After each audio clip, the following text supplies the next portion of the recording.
Good afternoon, ladies and gentlemen. Welcome to the White House. Thanks for coming to your daily briefing. Before I get started, I just wanted to make mention of the fact that this morning the Food and Drug Administration announced that it has sent warning letters to 1,200 businesses suspected of selling cigarettes and tobacco to children. These letters came after an aggressive inspection campaign and remind retailers of their legal responsibility to protect our children. President Obama is committed to protecting children from cigarettes, and this action is only one part of the administration's effort to stop children from smoking before they start. In 2009, President Obama was proud to sign the Family Smoking Prevention and Tobacco Control Act, which gives us new tools to prevent kids from smoking, including graphic warning labels that make the risks of cigarette smoking clear to anyone thinking about picking up a pack. Tobacco companies have gone to court to stop these labels, and were disappointed by a recent ruling in this matter.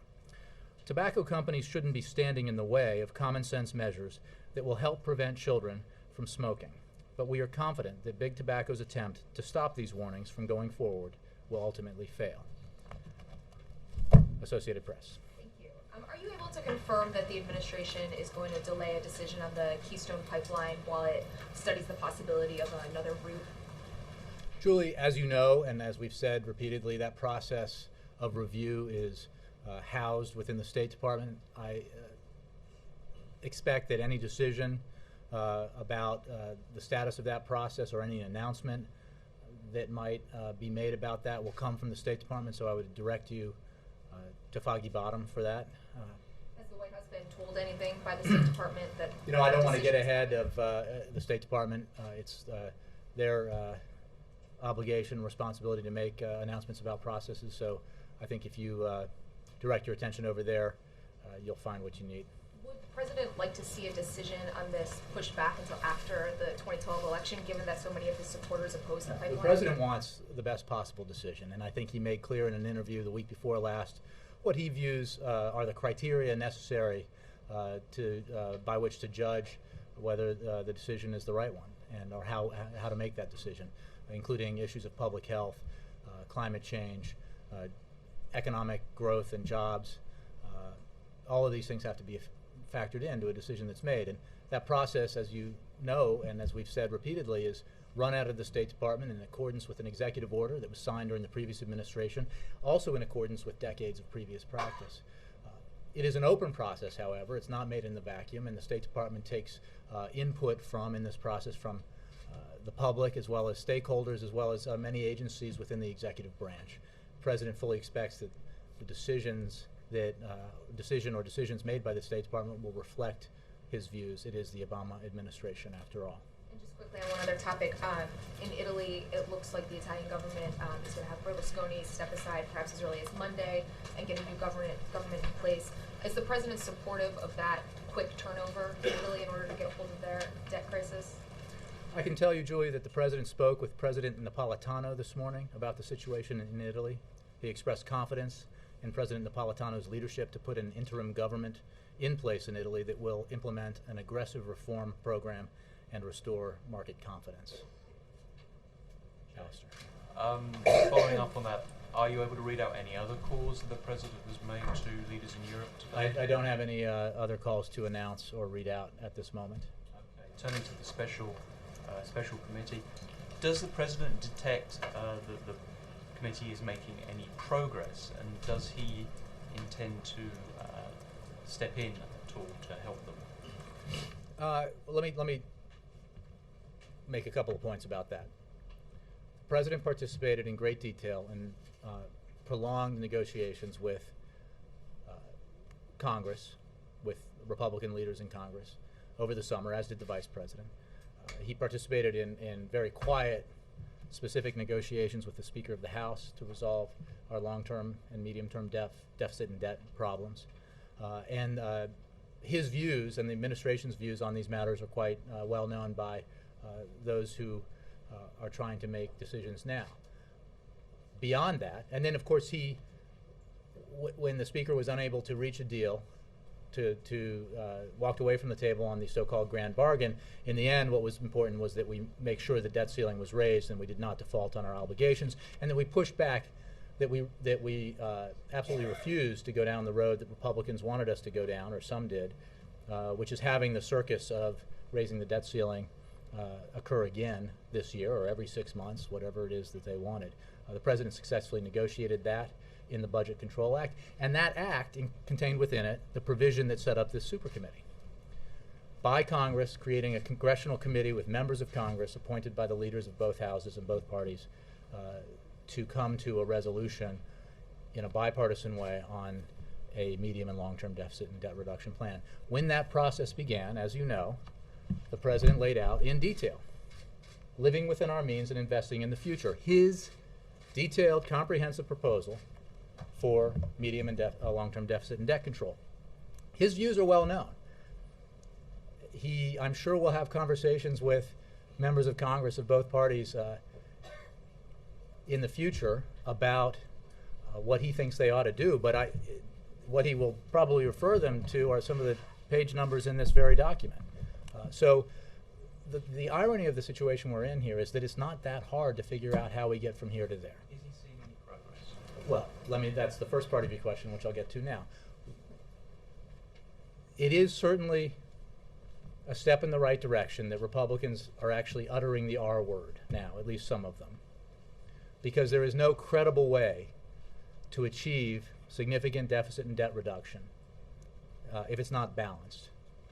There is no fair way to do it, because if you don't have revenue, if you don't ask the wealthiest among us, those who have done the best over the past 10 years while the middle class has really struggled, to pay their fair share, then you have to do what was in the House Republican budget proposal, the Ryan plan, and ask seniors to bear all the burden. Ask families with disabled children to shoulder the burden. Well, that's simply not acceptable to the president. So you have to be balanced. You have to look at all aspects of federal spending, through entitlements, through discretionary spending, through defense spending, through the tax code. To the extent that Republicans are willing now to at least speak the word, entertain the idea, acknowledge that it has to be part of this process, that is a good thing. Proposals that we've seen so far, I think, are a long way from achieving the kind of fairness that's necessary. But progress is progress. Let me move around a little bit. Anybody in the back? You guys there? Yes, ma'am. What's the White House reaction to protesters who say that the White House and attorneys generals are being too soft in the details that have come out about settlements with banks who may have exhibited unlawful foreclosure practices? Well, I don't have anything to say about settlement that hasn't been achieved or announced, as far as I know. So I'm not going to comment on that process. Sam? Did the president watch the debate last night? I spent some time with him this morning. It didn't come up, although I'm pretty sure, based on what I understand, he did not see it. So. No thoughts on Governor Perry's night, or perhaps Mr. Kane's? From him or from me? Well, either. Again, I think I know from our conversation that he did not see the debate. But look, I think our interest in this, to the extent that we have the time to pay attention to it, is in the policy issues. And what we've seen in the debates and from the candidates, are economic proposals designed to address the very issues that are the most important to the American people right now, are economic proposals that look awfully similar to the ones that got us into this mess. Let's give more tax breaks to the wealthiest Americans. Let's prevent 30 million Americans from getting health insurance. Let's reduce regulations in a way that means that our kids don't have clean air to breathe or clean water to drink. Let's do all that and assume that everything's going to be fine. Well, we tried that, and we've been cleaning up quite a mess as a result. Joe. If we could go back on Keystone again, the State Department is not saying anything today, at least so far. And I normally cover the State Department, so I'm over here trying to get some more information, because ultimately it's the president's They sent you here? They did, on a mission from God, to find out more information about Keystone. Because ultimately it is the president's responsibility. Hillary Clinton makes that determination. But does the president still have confidence in that process? Because already we have the Inspector General conducting a special review. Mm-hmm. Well, the president has great confidence in the Secretary of State, and he has confidence in a process that will take into account the criteria that he publicly said were very important, and he believes need to be taken into account as this review is conducted and these decisions are made and these determinations are made. And he made clear that when that determination is made, it will certainly reflect his views because this is his administration. The State Department doesn't make this in a vacuum. The State Department is part of the administration. But it is a process that they run for a lot of very important reasons, as you understand, because you cover the State Department. So I will send you back to the State Department, and I think if,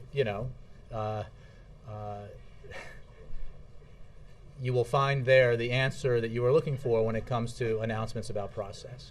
Okay, one other one on another subject. The IAEA report that came out on Iran this week, the Russians are really slamming it, saying that it's tantamount to regime change, an attempt at regime change. And if you look at Russia and the reset, one of the main elements of the reset was the cooperation that Russia was providing to the United States on Iran. If that is suddenly falling apart, what does that mean to the reset? Is the reset dead? Well, no, not at all. And in fact,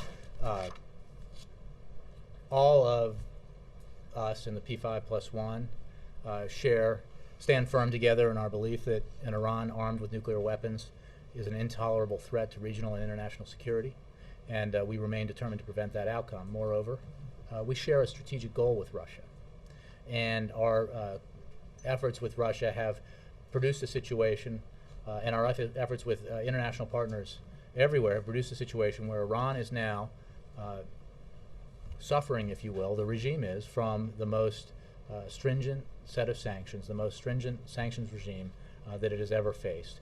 And that pressure and that isolation is having an effect, as you know, because I know you cover these issues pretty closely. And it is because of the kind of cooperation and consensus that this president has been able to achieve internationally that we've been able to do that with regards to Iran. So we will continue to work with the Russians and others on this process, and we will continue to isolate and pressure Iran to change its behavior. Jake. Jay, I was wondering if you could comment on, first of all, the White House refusal to comply with Republicans in Congress asking for all documents related to Solyndra to be turned over to them by noon today. Obviously, that deadline was not met. And then also, Republicans in Congress are saying that some of the emails that they have uncovered indicate that the White House has not been forthcoming about the conversations that those behind the Solyndra business have had with people in the White House, and I could cite those emails if you want, but I'm sure you've seen them. I have. Thank you, Jake. I appreciate it. The couple of things. One, we have been enormously cooperative with legitimate oversight in this area and others. In this investigation alone, we've turned over 85,000 pages of documents, and we will continue to cooperate with this committee investigation. On the issue of the subpoena that you referenced, I don't have anything to announce about any release made to the Hill yet, but I can say that, as the White House counsel made clear in her letter, this is something we view as overbroad, unnecessary, and I think, in my words, when something seems partisan, it probably is. And in this case, when we hear the Speaker of the House saying that the Republicans be, quote, relentless in pursuing this oversight investigation, I think most American people wish they would be as relentless in taking measures to help the economy and create jobs as they are in trying to create a political issue out of something that is simply a policy decision and policy decisions that were made on merit-based decisions out of the Department of Energy. What about some of the items in the specific emails? Well, let's be clear. The Republicans know, what the episode in the last 24 hours shows, I think, reinforces the idea that this is becoming a political football and a partisan effort. They cherry pick some documents and try to make hay out of something that when looked in its entirety, only reinforces what we've said, which is that there was no political influence in the decision-making process that led to the loan guarantee for Solyndra. In fact, the meeting that they're referring to, as I'm sure you're aware, took place almost a year after the loan was approved. Okay? And Mr. Kaiser has said both, I believe, to committee members, both Republicans and Democrats, and in public again, that he did not discuss the loan with members of this administration. So, again, we have cooperated with legitimate oversight on this matter and others. We are now 85,000 pages into this process, 9 committee staff briefings, 4 congressional hearings. The donor in question has been interviewed, and the investors have released their documents. And this is what the Republicans could find. Again, at some point, they have to focus, I think, on the things that the American people care about. There was an advisor to Kaiser quoted in one of the emails saying the White House has offered to help in the past, and we do have a contact with the White House that we are working with. And Republicans are citing that as an example. Well, again, this was a meeting that took place. Again, these are emails from outside the administration. All of their review of emails from internally have produced none of this, of what they want to be there. And they've clearly been gravely disappointed by that. The meeting that is referenced here took place almost, I think, 11 months after the loan guarantee went out the door. And the donor in question here, the investor in question here, Mr. Kaiser, has been explicitly clear about saying that he never discussed this loan with administration officials, White House officials. Okay. Can you confirm that Dennis Ross is leaving the administration, and when did he first indicate that he would be leaving, and do you have a replacement? I can confirm that he is leaving. I can confirm that he, like a lot of folks, especially somebody who's served as frequently over the years as he has, had committed to staying 2 years and ended up, because of everything that we've seen happen in the region of the world that he focuses on, stayed for almost 3. Now, Dennis has been a remarkable contributor to this administration. He is, going back to the questions we were discussing just now with Jill about Iran, very much a part and an architect of the sanctions regime and the effort to pressure and isolate Iran, and has been at the forefront of our deliberations about handling the Arab Spring, the remarkable events we've seen in the Middle East and North Africa this year. So I believe there might have been a statement that's been put out already on this, but he's certainly served his country and this administration, this president, very well. So how does it reflect on the Mideast process in general, though, that he's yet I think the another fact that official leave? Dennis Ross, somebody with his remarkable experience and long service, stayed as long as he did, given how much how often he's served in the past, I think is testimony to his dedication to the issues that he's been involved in for so many years, his dedication to the administration, to this president, and I think you can expect us to build on the good work that he's done here going forward. All signs point to, on Keystone, this 12 to 18-month delay. How do you think, I mean, how does that reflect on where the president's, Hey, Kate, I'm not gonna get ahead of any announcements that may or may not be coming from the State Department where this process is being run. Some environmentalists and union, labor leaders would say this makes it very political, that he's just punting to pass the election. Kate, again, I can tell you the president made clear what the criteria are. They all have to be considered, and he expects that the State Department is considering those criteria as it reviews this issue and as it makes determinations about it. And none of those criteria are political. Bill. Did the president have any reaction to the outcome of the vote in Ohio on Tuesday on the collective bargaining? Well, we put out a statement, and I think this president firmly believes that Americans should enjoy collective bargaining rights, and he was certainly pleased by the results of that vote. And the vote in Mississippi? Look, we were also pleased by the vote in Mississippi because of the need to protect women's reproductive rights and protect their capacity to make decisions about their own health. Nora. The Senate is scheduled to approve the President's American Jobs Act, the part that would help veterans who are looking for jobs, and give tax breaks to companies to hire them. This, however, though, is not being paid for by any additional revenues raised or tax increases on the wealthiest Americans. Well, the President's going to sign this legislation, correct? We do support it, yep. So will the President support additional pieces of his Jobs Act that are passed by Congress that don't include raising taxes on millionaires? I think the way you phrase it is very useful, so I appreciate the question, Nora. The President will sign legislation that's paid for in a fair way, and if this bill passes, we support it. What he will not do is sign legislation that adds to the burden already borne by the middle class, that requires that I mean, you drew the lines very clearly. Republicans are voting for this. Why? Well, we hope because it's a good idea, but we know from past experience in terms of the things that they used to support that every provision within the Jobs Act is a good idea. But they're going to vote for this one, in your words, because it doesn't include a requirement that millionaires and billionaires pay a little bit extra.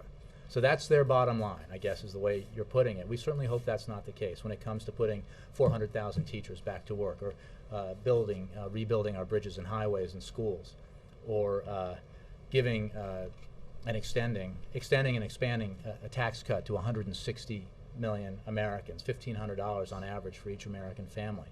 If their standard is those are good ideas, but not if we have to ask millionaires to pay a little more, they're going to have to explain that to the American people, because that's not a standard that they support. Their own constituents do not support that approach, do not support that point of view.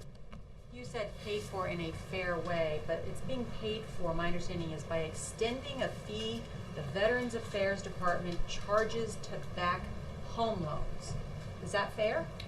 Again, we support the legislation. We've obviously believe very strongly that we need to take efforts to help veterans who have been fighting for us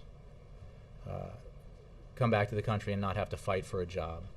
I'm interested in the well, pay-fors on that, and also well, because I get of it, the Nora, and I said that we withholding support tax. the bill. Okay, on the withholding tax, which is part of that too, my understanding is that's going to cost the government $11 billion over the next decade, and that's going to be made up by lost revenue by making it harder for some Social Security beneficiaries to qualify for Medicaid. Hey, Which, Nora, of course, affects low-income people. So I the don't president have all the details on this. I can just tell you that we strongly support. The president's going to sign something that makes it Well, harder. let's see what the for bill looks people to like get if and Medicaid. when it passes, okay? Our principles have been clear. Let's be clear about what this president put forward and what Democrats in the Senate have put forward, and how those very sensible and effective solutions to economic growth and job creation would be paid for as we see it, what we think is the preferred option. Now, we'll review every alternative proposal that comes forward and make decisions accordingly. But we firmly believe, given what we knew already and what we now know even more to be the case about who has had the hardest time in the last 10 years, and that's the middle class, who has had the most, who has benefited from the most from the greatness of this country over the past 30 years, and asking them merely to pay a little bit extra so that we can put Americans back to work and grow the economy. Sorry, just last question on this. You've just laid it out very clearly what the president's principle is on his Jobs Act, and who should be paying more, who should pay their fair share to put forward this jobs bill. Hey, Nora, I'm happy to take questions about the but- specifics of this pay for. I just don't have any more specifics to give you. So, But is the president now giving ground so that members up on Capitol Hill can find pay-fors in some other way that don't meet the president's principle of the wealthier paying their fair share, and he'll sign it if they can just find some other way? no, not if to they can find some other way. It revenue? still has to meet a standard, and that standard will be applied. Yeah. Jay, before when you said that sanctions against Iran are the most stringent, after the IAEA report came out, your answer, officials here said you were going to have even tougher sanctions to stop Iran from getting nuclear weapons. Now you have Russia and China both saying we're not going to sign on to new sanctions. So what's your plan B? Well, what I would say is that we're consulting with our partners and allies. The conclusions that the report draws are alarming, and they reinforce what we've been saying about Iranian behavior. Moving forward, we've been very clear that we are looking at additional ways to apply pressure on Iran, because the onus is on Iran to address the questions raised by the international community about the intent of its nuclear program. So I don't have any announcements to make, but you can be sure that we are looking at ways to apply even greater pressure on Iran as a consequence of their refusal to live up to their international obligations. It's been a few days since it was reported that in a private conversation, President Sarkozy called the Prime Minister of Israel a liar, and President Obama did not disagree with that. Why have you not put out a statement saying, disagree with this, that this is, this is Again, unfortunate? Ed, I assume you were part of the briefing yesterday. I think you were, that where we talked about this at some length. We're not going to comment on a reported conversation, private conversation. What I will say is that this president's commitment to Israel's security, is unquestioned, not just by us, but by the Israelis, by Prime Minister Netanyahu himself, who has said on the record that the things that this administration has done to ensure Israel's security have been greater than any other administration. So, and other officials in Israel have said so too. Our relationship with Israel is based on our shared principles, our shared values, and obviously on our mutual interests in terms of security. And we will stick by Israel. Last thing, following on Jake on Solyndra, one of the emails he was talking about, March 2010, George Kaiser told a board member of Solyndra that he had a meeting at the White House. He stressed the White House, not the Department of Energy, in the email. He said Solyndra came up, every one of them responded simultaneously about their thorough knowledge of the Solyndra story, suggesting it was one of their prime poster children. How does that square with you saying in September, in this very room, that George Kaiser did not lobby on Solyndra at all, and as you put it, quote, he was involved in charitable efforts? Okay, so let's go back to what you just said and what I just said in response to the question. March 2010. Do you remember when the loan was approved? After the loan was So approved, but he was before the supposedly loan was lobbying, restructured. but he was supposedly lobbying for a loan that had already been approved almost a year before. Second, later lobbying he to never said restructure. in that email or any other discussion, and certainly never said before the Republicans and Democrats in the committee, based on what we know. In fact, he made quite clear that he never lobbied for the loan. And this is an effort by Republicans to create a political story out of something that is not providing them what they want, which is any evidence that anything but merit-based decisions were made at the Department of Energy. We at least acknowledge that George Kaiser's meetings here were not just about his charity; they were about Solyndra as well. Look, let's go back also, since you're quoting me erroneously. No, that's what you said. Here's what I said. Yeah. Ed, if I could. I would point you simply to what George Kaiser himself has said, that he did not lobby or discuss. He did not lobby administration officials with regard to this with Solyndra. He was involved in a lot of charitable efforts, and it's our understanding that, while we haven't looked into every meeting that he might have had here, that was the focus of his conversations, generally speaking, at the White House. Okay, you're talking about emails that were not sent to or from here, characterizations of meetings not made by people who were here. What I can point you to is that George Kaiser himself, with the committee, reaffirmed in his words that he never lobbied this administration. Yeah. Does the president think that the firing of Joe Paterno was merited? We're not going to get into the decisions made by the university. What I can say is that if the allegations about what happened up there prove true, that what happened is outrageous, and the president's thoughts and prayers and all of our thoughts and prayers are with the victims of the abuse and the family members of those victims. And back on Dennis Ross, can you categorically state that he did not resign as a result of any friction within the administration, particularly on Iranian policy? I can categorically deny that, yes. Unless, yes, I can deny that, yeah. Yep. Jay, of the 13 days before the Joint Select Committee deadline, the president's going to be traveling for 9 of them. Is there any reason that the president's presence in Washington might positively influence the outcome in that time? The outcome of? Well, let's be clear about what the Supercommittee is. It's a congressional committee established by an act of Congress, written by members of Congress, to include members of Congress, not administration officials, not the president, to do their job. And their job is not as hard as a lot of people make it out to be. They need to basically come together around some common sense solutions to our medium and long-term deficit and debt problems and challenges. A common sense approach would be a balanced approach, one that includes cuts and reforms, but also includes revenues, and that asks those who have done the best, especially in the last 10 years, to pay a little bit extra. Those who benefited from the very unpaid for tax cuts that helped create the deficit and debt that we face now. He believes and hopes that the committee will do its job, that Congress will do its job, and that it will reach a resolution that is fair and balanced, that Congress can pass, and that he can sign. As I said earlier, his views on this are well known. They are enshrined in this document provided to the supercommittee, to all members of Congress, and to every member of the public who's interested back in September. So this is not a case of where's the president's plan, a refrain I remember hearing from some of you all this summer, because the president's plan has been out there for everybody to see and to use as a roadmap to getting to the necessary destination. The president, whenever he travels, is able to be in contact with Washington, with his administration, and with members of Congress as necessary. That will certainly be the case if it's necessary. But there is nothing here, there is no obstacle to Congress getting its job done if they demonstrate a little political will. And one other thing, Jay, I know that you said the president didn't watch the debate, but I'm sure that, like most people, he got the takeaway. What is the president's thought on eliminating the departments of Commerce, Education, and the department to be named later? Again, I think our view of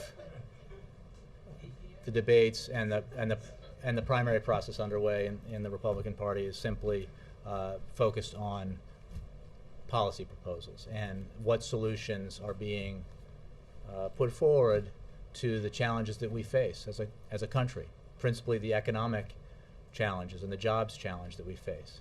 And what I've seen so far, what we've seen so far, is a real paucity of new ideas. In fact, what we've seen is Xeroxed policy proposals, the likes of which we've seen put forward and adopted in the previous decade, that contributed so greatly to the economic crisis that we faced in 2008 and 2009.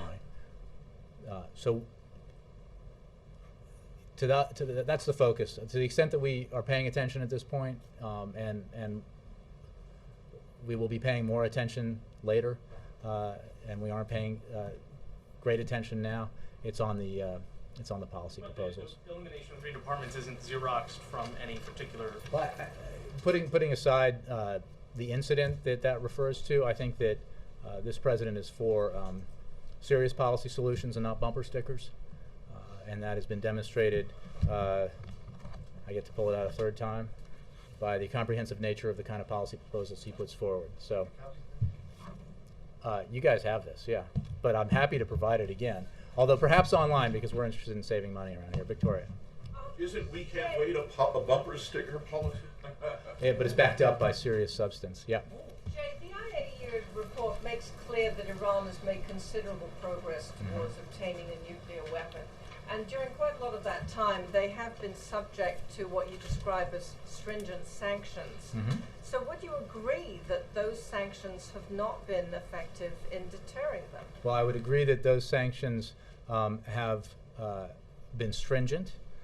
They have had a dramatic impact on the Iranian economy and have put great strain on the regime as a result of that. And that is certainly the objective, in the sense that the objective is to put pressure on Iran to change its behavior. We will continue to take measures, working with our international partners, to put added pressure on Iran and make clear to Iran that they need to get right with the world and live up to their obligations with regards to their nuclear program. And we will continue to pursue that going forward in the wake of this very alarming report. But so far they haven't had any effect, it seems, on their nuclear program and its progress. Or if they have, Again, it's been minimal. It's had an impact on the regime. I think those who cover Iran closely can speak at length about the kind of pressure that the international sanctions regime has placed on Iran and on the regime.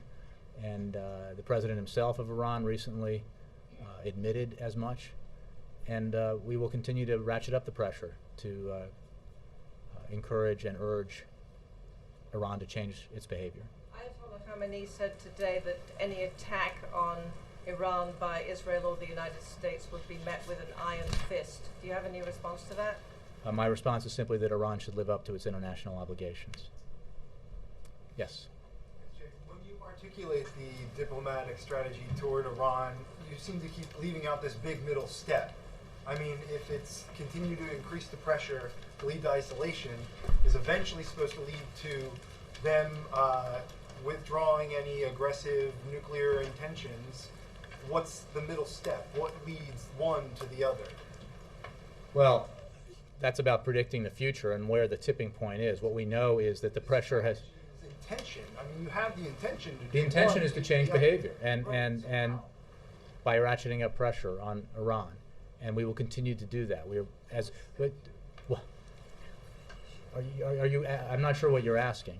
We will continue to take measures, and I think in response to a question about what our next steps will be, I made clear that there will be next steps, but I'm not prepared to announce them today.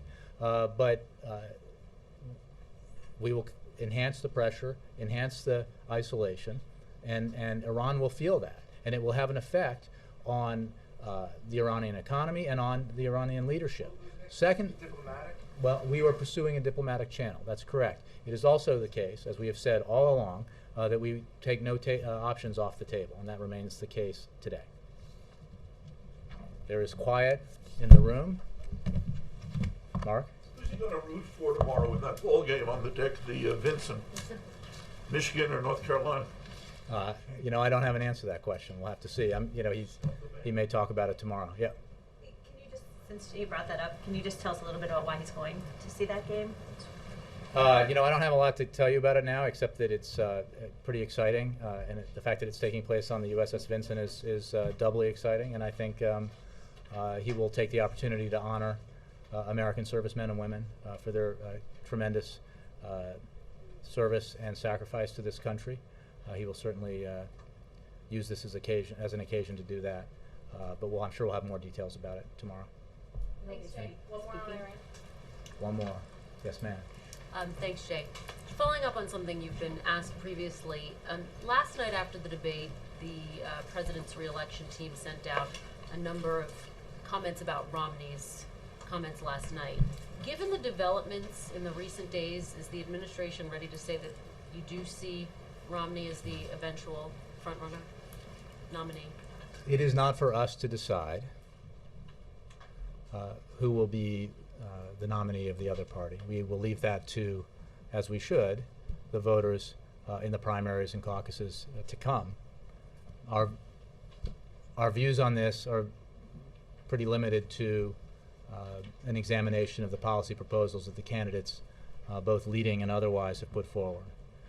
What we have seen is a remarkable uniformity to the idea that the way to emerge from the crisis is to repeat the policies that got us into it.